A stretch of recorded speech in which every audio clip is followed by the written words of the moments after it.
What's up everyone, welcome back. On today's episode, we're going to be doing the air suspension on a W205 C63.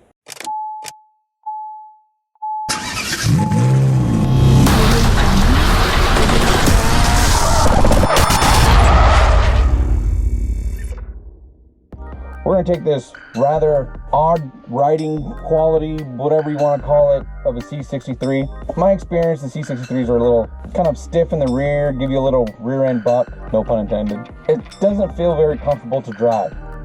If you were an everyday racetrack driver, perfect. But to be able to drive through LA traffic, potholes, carve through PCH, up through Ortega Highway, you want something that feels a little bit more comfortable throughout the wide range of driving we have in SoCal. So we developed the kit for it. It rides phenomenal. As of right now, we're going to take this C63 for a test drive, kind of give us a baseline of where we're starting with. Also, so you can see how this of a factory ride quality this Mercedes has. We'll also do a follow-up once we're done, so you can kind of get an idea of before and after. Let's go.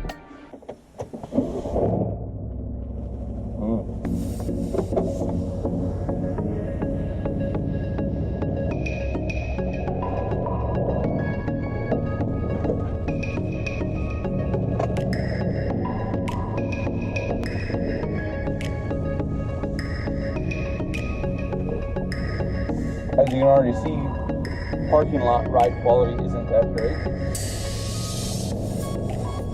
Feels good for a sports car. It's about where you want everything, but on your normal daily driver where you want to go to the mall or go out to dinner, it's not that great.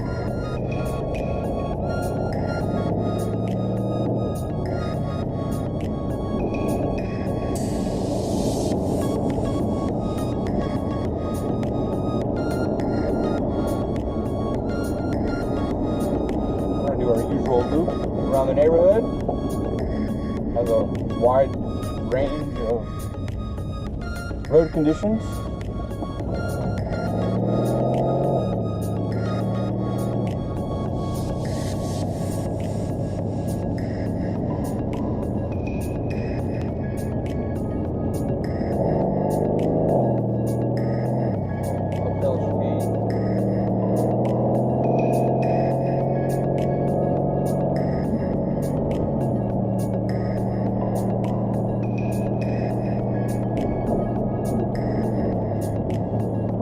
Outs, normal everyday potholes, aren't really that neat.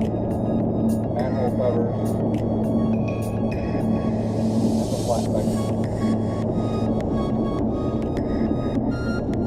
Now I'm going to take it down a rougher road.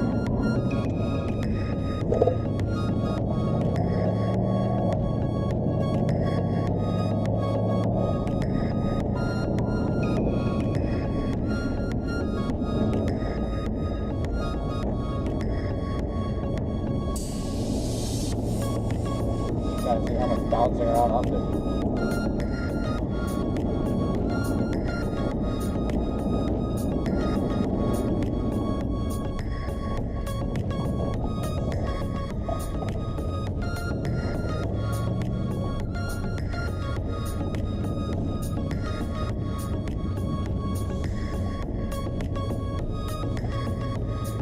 And there you have it. For baseline, we're going to write everything down, kind of see where we're at. Also, we'll go back to the video and pick out some points of where we felt like it needed some improvement, and basically stay tuned and we'll show you a little insider air suspension install. All right, we got the C63 on the rack. We're about to clean the wrap up so that way we can get our paint protective film to stick on it. And we like to use this paint protective film just because we don't want to scratch the customer's paintwork. There's no sponsorship here, but we use the Chemical Guys matte wrap cleaner, which helps us stick the paint protectant on the car without it pulling itself back off. So go from there. Now that we have it all covered up, let's head to the back. Clean this one off, just the same as we did the front. This one we don't have to go as much because we're really only staying within the bumper area. So let's get to it. Now that we have it all wrapped up, we're going to run some tape along the edge just to make sure that our protective film doesn't peel off from working in and out of the trunk, where it might just do this. I mean, it's sticky, but it's not super tacky before it pulls anything off. So we're just going to run some tape on there just to be sure it actually stays down. All right, now that we got everything protected, we can actually start taking the vehicle apart. And so it begins.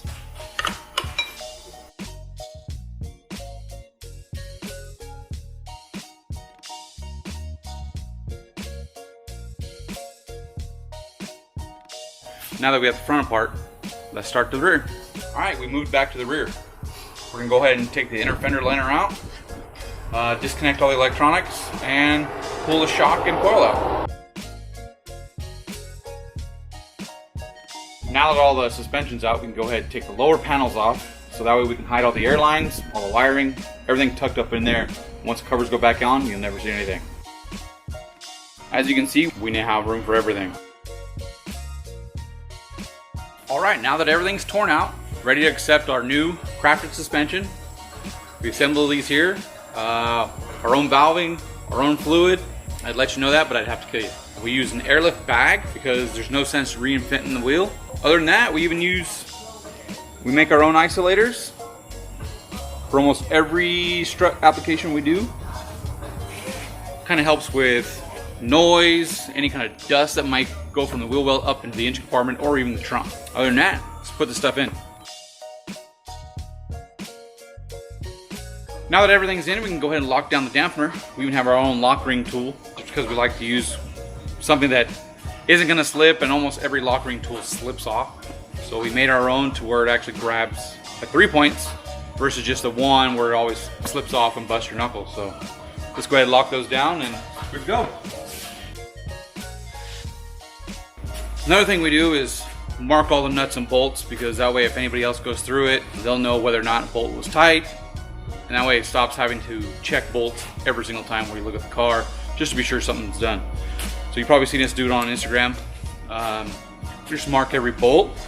Not so much of a warranty thing or anything like that. We just like to make sure we know everything was tight. It's also a good indicator for anybody that looks at the car to know whether or not a bolt has moved. You can see that the yellow marker has left a mark, and then if a bolt or nut moves, you'll actually see that they will no longer line up. It's good if you check your own vehicle after we do it, but it's also good if you do it at home to kind of let you know when you do an oil change or something to see if anything's moved. That's pretty much it.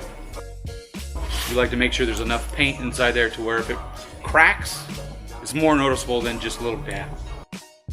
All right, something else we do is, since we loosened up the upper control arm bushings to remove everything, we're gonna put the bushings back into a mid-travel state so that we get the best wear out of your bushings. We're gonna take a measurement from your full droop, which is now, to a full bump, and divide that by 2, and that's your mid-travel. So let's go ahead and take a measurement. We're at 15 inches. So what we'll do is we'll lower it to your bump, and that way we get our other measurement from there. Now we can lower it and get our bump. We basically maxed the suspension out to where your upper ball joint is now hitting the inner fender structure, so we can take a measurement from there. Roughly 10 inches. So we want to be at 12.5 for your mid-travel, and tighten down the upper control arm. There you go. This side's done. Let's continue the other side, get that one set up, and move on to the rear. Now it's time for the rear. As you can see, we have our kit all laid out. We made this kit fit the C63 pretty much as a bolt-in kit. You do have to drill some holes, you do have to put some rib nuts in, but all in all, everything fits, works, gives you ride quality, performance, and if you do decide to trade in your car or sell it and they don't want it, you can actually pull the entire kit back out and put your stock stuff back in. Let's go over the kit real quick so you can see what I'm talking about. As you can see, we have your template that comes in the kit. Basically, you tear the center off, and that's your upper back bracket mounting position. There's the holes you mark. We left them as 1/4 inch, so that way it's easier for you to mark as well as drill. Here's our lower back bracket. Our upper back bracket also comes with padding, so that way you don't have to hear metal-to-metal contact with the back bracket and the car. stops any kind of dirt or rocks from getting inside there, and just sit there making a creak sound like some kits do. Not saying for the C63, but for other kits, because nobody else makes a kit for the C63. Here we have a slam bag, which we use nothing but slam bags for our vehicles because they are one of the better bags on the market. They're a little bit more expensive, but they work a ton better. We have our dampeners, which are valved for the C63 and the fluid that we use. All your hardware and rib nuts. This is what you took off from your factory kit. This is from the coilover kit, so it's slightly different. But the rubber boot that I'm going to show you in a little bit how to set up the template. As you can see, you already have the lower control arm down from when we took the springs and shocks out. You can either leave it in here, or you can actually unbolt the lower control arm from the spindle and remove it to drill some holes. Either way, it's pretty simple, but I'll take the arm off and show you that way. Pretty lightweight piece, it's all stamped steel. These are the markings that we use in our template sheet of reference off of, and I'll show you how to put that on right now. Now all these are drilled out with 1/4-inch holes. We actually go next step up, which is a 17/64. That way you have a little bit of play with the 1/4-inch bolts. You can kind of, that way you're almost not having to thread these into a hole, a 1/4-inch hole. It makes it a little bit easier to move things around, get it in there. Next step is to basically clean up the edge of the holes.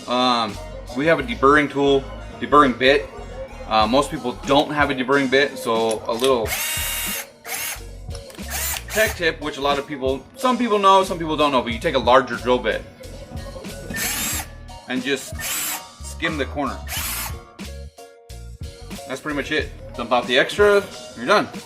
You can actually run your finger through it and nothing snags. Now you can actually put the plate on where it needs to go. There's no left or right, front or back. It fits exactly in the holes. Push in your bolts. As you can see what I meant by drilling them out just a tad bit bigger. Every bolt fits in there. You have just a tight tolerance, but you can still kind of wiggle it just enough to get it to settle in there. You can go ahead and put the nuts on and tighten that up. It's ready to go back in. All right, when you took the car apart, these were stuck up in the upper spring pocket.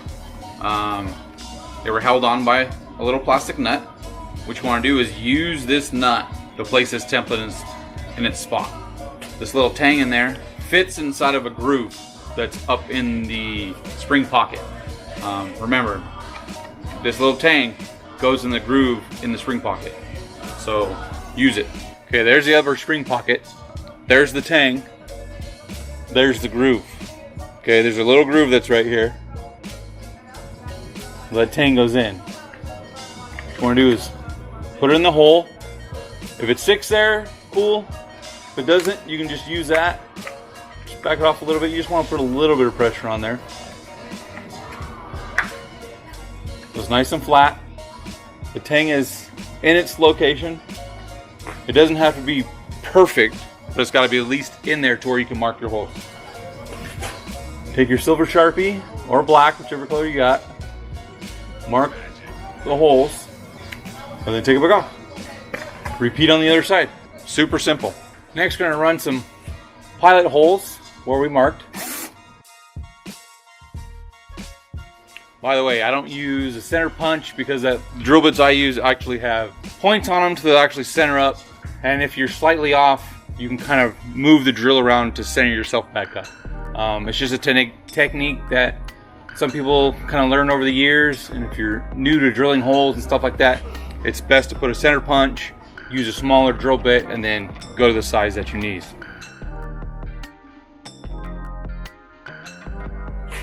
Nine 16ths hole. We use a unibit for the last part of the 9/16 hole.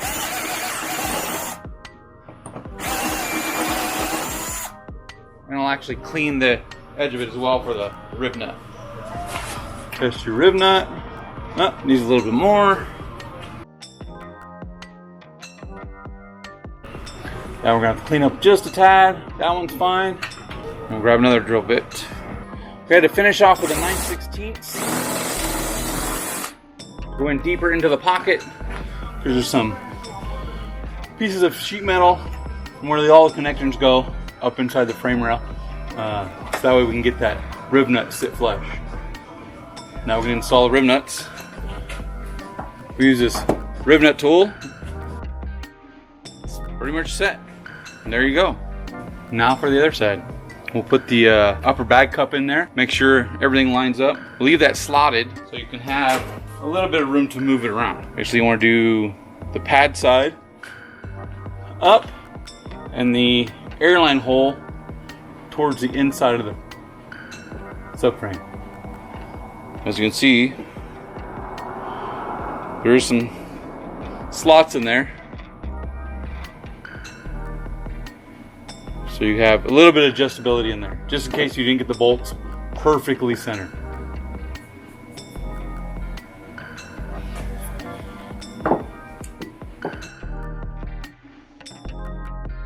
Everything fits. Now you don't want to tighten it up because you're going to be pulling it back down to bolt it to the bag first. Then you can place it in there and tighten the bolts up, and that portion's done.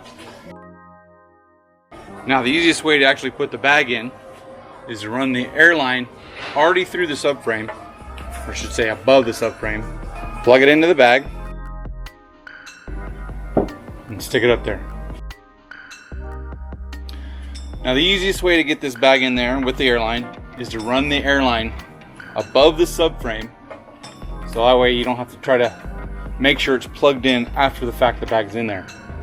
What you want to do is just plug that in, make sure it's in there, line up the holes. As you can see, the airline is away from the exhaust, any of the moving suspension components, and it's tucked hidden away so you don't really see it either. One of the biggest things is having the airline visible from the wheel well. If somebody looks in there, it looks kind of tacky. This way everything is nice and neat and tucked away. Like the hardest part of this whole install is tightening up the rear back bolts. There's just not a whole lot of room, but you can get a wrench in there and turn it. Getting them started is probably more the hard part. 10 minutes of fighting a bolt, you can finally get it in there.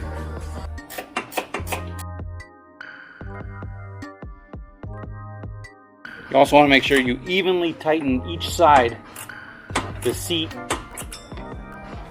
the rubber isolator that's on top of the bag mount. Mainly so it has a nice contact patch that's evenly distributed, so that way the isolator isn't sitting goofy or anything like that. That way you know everything's in a square contact with the subframe. Now on the driver's side, the template's pretty much in the same location. The holes are in the same spot, it's just flipped. A little tab cut out, all you do is flip it around, mount it up there, and trace your line as well. Just like the other side, pre-drill it. Now remember, there is several layers that you're gonna have to go through. So you're gonna have to drill a little bit on that side. All right, now the bags are installed, both sides. We can go ahead and throw the lower control arms back in. We took them out so we can tighten all the bolts, make sure all the holes were drilled right. Cleaned it up, got all the rocks out from inside the pocket. Now we're actually able to put it back in without having anything fall out of it. Also, since the arm is somewhat down, we can actually put the shock on the top. That way all the bolts are connected on the top side. It's a lot easier than trying to compress the shock, trying to put it in with the arm in its factory spot. Probably put the nut on this, and then we'll go ahead and throw the shock in too. Just like the front struts, our rear shocks are valved for our specs and fluid, so you get the best of both worlds. I'm gonna go ahead and bolt this one in and throw the lower control arm in and tighten everything up. As you can see, it's a lot easier to get the shock in there because once everything is bolted up here, you got to compress everything to get it in there. I guess I should have took the nut off first. The one good thing with the bushings on the spindle of the rear is that they're spherical bearings, so you don't have to worry about them binding up or anything like that. But the inner ones are normal bushings, so you just want to snug them down until you can figure out where your travel distance is. Then you can tighten it up. You want to make sure that it has some play in it, where you know when you do move it up, it's moving up freely. Same thing with the rear shock, you can tighten it up. It's good to go. Now we can cycle the suspension, figure out what our travel distance is, set our shock to that distance as well, and tighten everything else down. Alright, now that everything is back together in the rear suspension, what you want to do is compress the rear suspension to where the bag lines up with the center hole on the lower mount. Go ahead and throw a 3/8 bolt inside there that's supplied, and you're good to go on this portion. With everything bolted up, your shock fully compressed, and when the suspension's fully compressed, the bump stop should be hitting the upper shock mount. The shocks will already come pre-measured to fit the C63. But this is a good indicator when you're fully laid out that that's either touching in some form, either a little bit or right at it. But generally it should be touching when you get your system. As you see, we get some drop out of our kit. You measure up your wheels and tires. If it's a 19 or a 20, you got about 26 inches of total overall diameter. And all the way to the inner fender well, you have 13 1/4, which is 26 1/2. So you can't go any lower unless you completely cut your car. I'm going to raise the car up so you kind of see how much suspension travel we actually get. Add a little bit of air to it and you'll get some more out of that. With our measurement of 13 1/4, we'll figure out what our mid travel is once we get our full extension out of it. With no air in the system, we're at 17 1/2. Let's add some air and see where it goes. Okay, now that's with air in it. Roughly 125 PSI, maybe. I don't have a gauge on it, but it's whatever shop air is, and it looked like it stopped, so it might only have 80 PSI. 19 3/4. That's some travel. We develop our kits to get as much travel as possible, as well as awesome ride, performance handling. We pack everything into one system. With that being said, we can also figure out where our mid travel's at and tighten down our lower control arm bushings. With the air out of the system, you can go ahead and move the suspension up, get your, I believe it was 16 1/2. Let's tighten down the lower control arm bushings. Good way to be sure that your bushings are loose before you tighten them, just go ahead and loosen them. Make sure you can actually move the nut and bolt pretty freely. We'll take any bind out of the bushing. If it's any there, if you tighten it too tight when you put it together, and then go ahead and tighten it back up. Now that everything is tightened, we can go ahead and mark all the bolts like we did the front. Just our yellow indicator, make sure nothing's moved during whenever you're test driving it, or you're doing oil change. Anything after today, you'll know whether something's moved or you forgot to tighten. So go ahead and mark all those bolts just to give you a little bit of sense of security. Alright, since we're done with the suspension, we can move on in to installing the AccuAir E-Level system. We took the liberty of taking the trunk apart already, so we can start running all the wiring, all the airlines, get everything set up for the Endo CVT. Alright, here's your E-Level sensor wiring. We clip the ends off so that it's easier to run through the frame, the body, get them to where we need to go, and we actually repin the harness ends once we get each sensor wire in the designated spot we like to put them. We don't like to coil them up and put them in the corner of the car somewhere. It just looks tacky and we just don't like that. So we're going to start running this first and then we'll do the airline. As you can see, we have all the wiring pulled all the way through. We're going to leave some slack, put the wiring where we plan to put the ECU, and then that way we can test the tape all the wiring to the factory wiring, so that way it looks all factory installed. You won't be able to tell where it's at. That's probably one of the hardest things with our installs is when you go to take everything apart, you don't know what's what because we hide everything and make sure it all blends in with the rest of the car. So I mounted our Indo CVT mount in place, just for mainly mock-up because we still have some other things to do, but this will at least get us our ECU mounted and we can run our wiring the length that we need to be. We can leave just enough slack to where it can be all tied up and then pulled back through the floor. Now we can run all the airlines through the same holes that we ran the wiring through.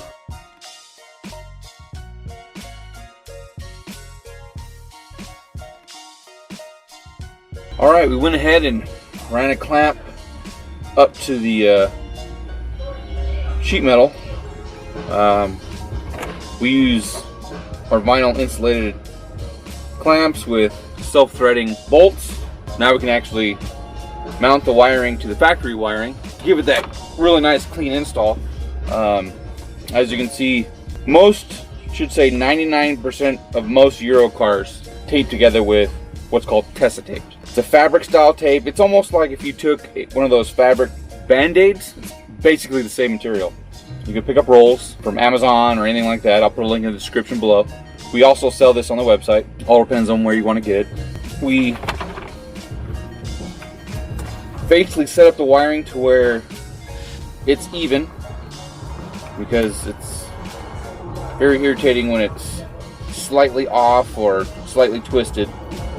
I like the wiring to lay as square as possible, especially with four wiring. Tape that up to actually where it start to match the factory wiring. Pull a piece off. It doesn't feel very sticky when you first use it because it actually sticks to itself. Pretty much stick it to the factory tape that's there just to get it started. Now you can actually run it. As you can see, that's there. It pretty much matches exactly the same. Tape this up and then show you what it looks like once it's all taped. Alright, now that it's all taped, you can actually see the difference that it made from not taping it and maybe just using general zip ties. Zip ties are fine, but if you want that install that mimics the factory wiring, you got to use Tessa tape. Being that I was a dealer technician for the last 20 years, kicking warranty jobs because of basically a piss poor install was very common. We'd see people even install alarms or just aftermarket subsystems, and the wiring was so bad we would just kick the warranty job for something just based off the aftermarket wiring job that was done to the vehicle. As you can see with the Tessa tape, that it mimics the factory wiring. So if anybody was to see your install, it's pretty much factory. Like I said before, that's one of the things that kind of makes us stand out above everybody else is our installs. And that's one thing people do kind of hate about our installs too, is because they can't see the difference between the aftermarket parts and the factory parts when they want to take something out because they're selling the car, trading it in, or whatever. It's hard, so they just clip all the ends and then leave the wiring in there. That's fine too, because when you do trade it into a dealership, most of the technicians that do the trade-ins won't see the aftermarket wiring that's in there. So other than that, that's pretty much the gist of our wiring install on that portion. I mean, there's a lot more wiring we're going to do that you're going to see later on in the vid, but that shows you just the quality that we're after as far as our installs. I'm not known for doing installs in a day or 2 days or whatever, because I take the time to make everything look factory. There's a big difference between installers just on this portion of it, to where you can tell between your typical installers to somebody that actually takes their time to make stuff look factory.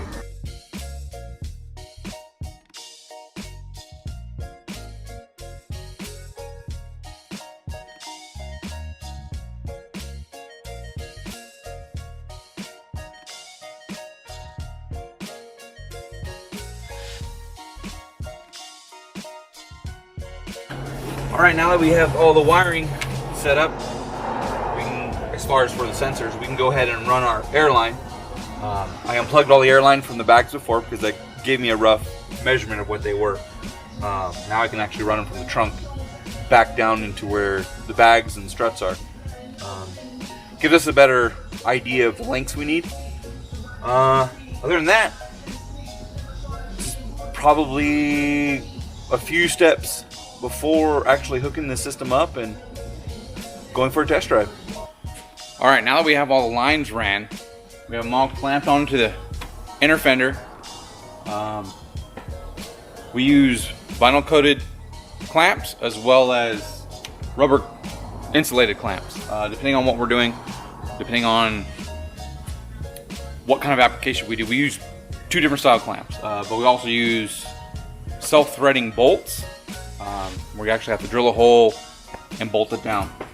Ran everything up around to where the inner fender liner hides everything, and then popped it out of the top of the inner fender liner where there's an access hole, so that way it can go straight to the strut. We have the AccuAir sensors already set up. We've done a few C63s, so we actually know where they're at. If you need help on setting up sensors, we have a past YouTube video with AccuAir showing how to set up sensors. It's pretty informative and pretty straightforward. Other than that, we're going to put the inner fender liner back in and hook up the sensors, and the front will be done. You can see where the airline is routed behind everything so it doesn't interfere with the wheel or tire. You can see where the clamps are holding the airline and E-level sensor wire in place, so there's nothing dangling in the way. We use heat protectant loom, which stops any kind of heat from the headers or brakes or the wheel. Seeing how it is a V8, you have the headers that are relatively close, within about a foot. So we just put the insulation wrap on it, just to be safe. We're gonna go ahead and throw in the inner fender liner, so that way everything is protected. Some places don't put them back in. We do put them back in. Sometimes they do need to be trimmed, usually around here on like corner of the edge where the tire comes in contact with it. Other than that, we try to put everything back to stock, so that way if you do go to the dealer, nobody can really tell that it's bagged unless they look for it. You can set your settings at your highest setting, so that way it gets on and off the rack. They would never know it was even bagged.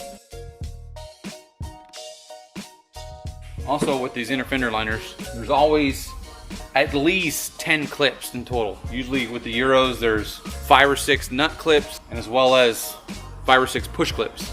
We get a lot of these cars usually in for redos with half the clips missing, some even with no clips.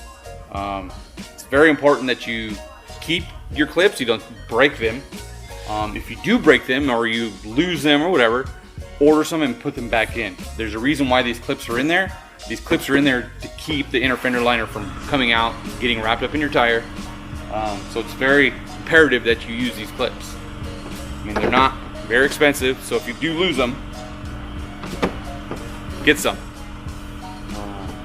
When we get cars with no clips in them, we end up having to put all new clips in them because we won't let a car leave without the fender liner fully secure.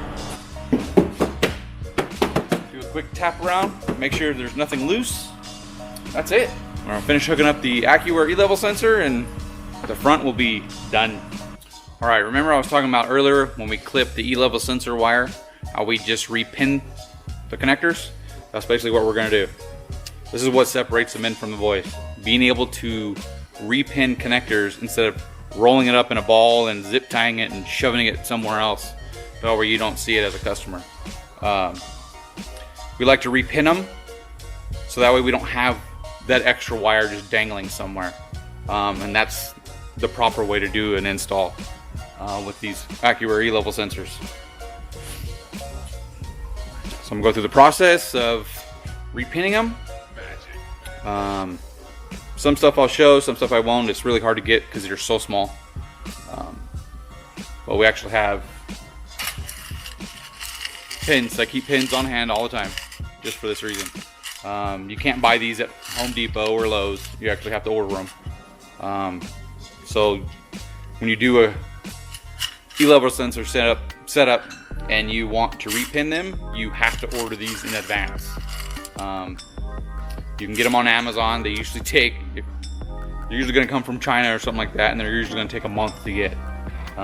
So you have to find an electrical supply in the US to actually have these. As you can see, now that it's all been shortened and reconnected with the new pins, it all flows. As you can see, we clamp all our wiring and airlines into a location to where the covers completely cover the airline and wiring.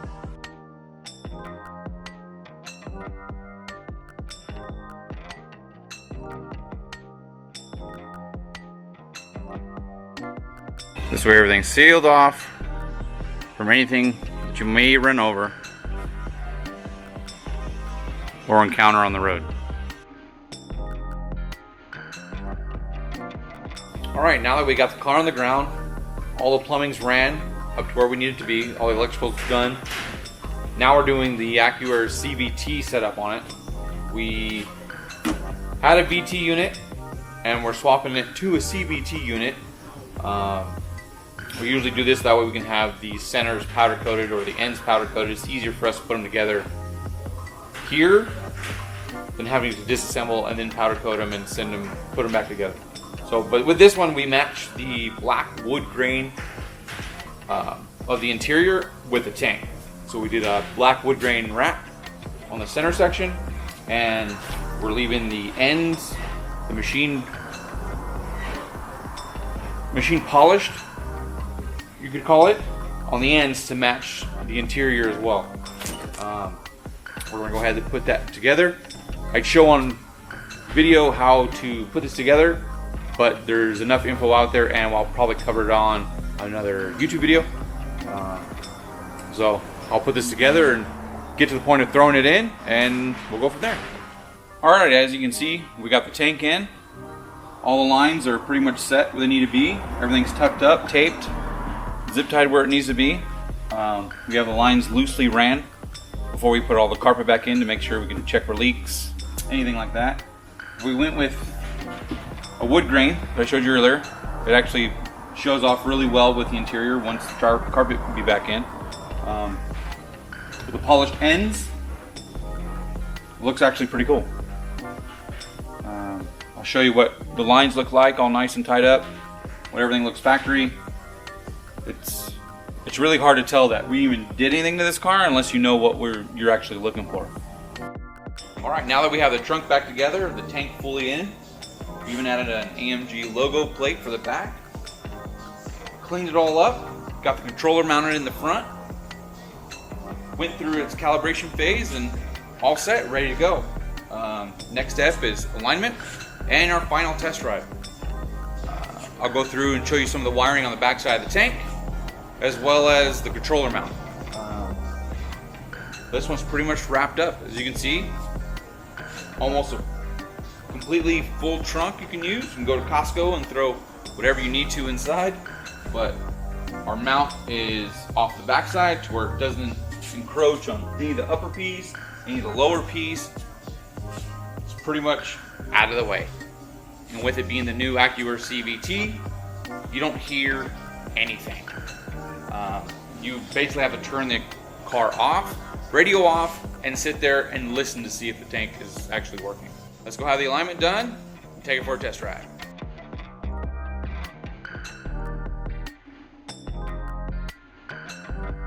Alright guys, remember this point when we first started this video? Sitting in a car, wondering how I was going to ride? Well, it's done. It's aligned, everything's set up. Let's go for a ride.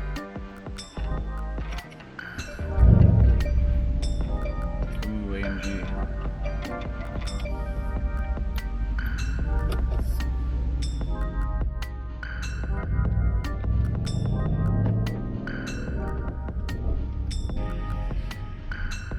You may notice that after we bagged it, in the beginning of the video, heard a lot of the road noise just from being inside of our parking lot. Every little crack, every little bump. Now with it bagged, you really don't hear anything anymore.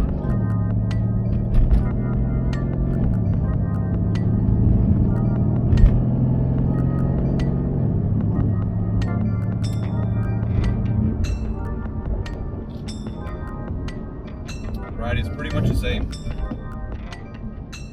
Probably a little bit softer, a little bit slower rebound in the rear, so you get rid of that buck in the rear end. But overall, it's a lot better than what it was. A lot of our AMG setups, a lot of people wonder when they first get in and drive them if they're even bagged. Until you start playing with all the buttons and stuff like that. But other than that, I mean, we're at number 2 ride height setting. Now we're on number 3. You can almost feel there's still really no difference. It's a little bit stiffer, and we're probably have a good 2 to 3 inch of tire to fender gap. Go back down to number 2.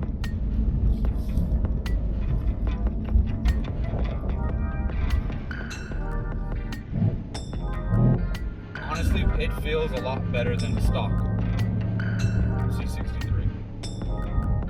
I mean, it does have its limitations, but overall, it rides better, performs better.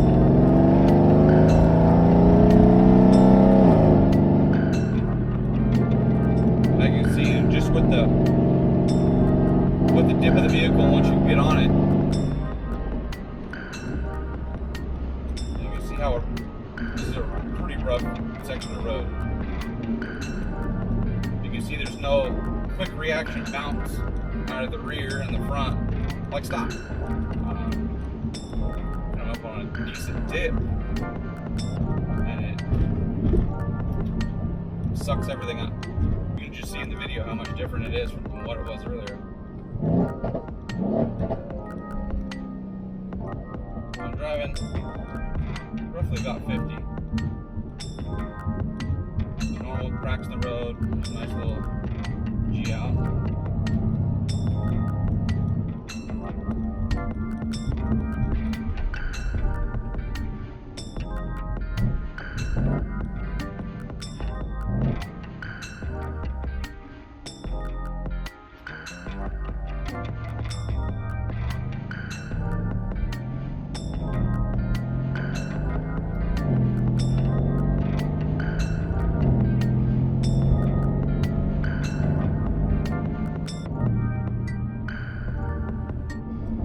But it drives great. Once the customer shows up to pick up his vehicle, we're going to test drive and give him. We're going to give you his reaction. That sound better?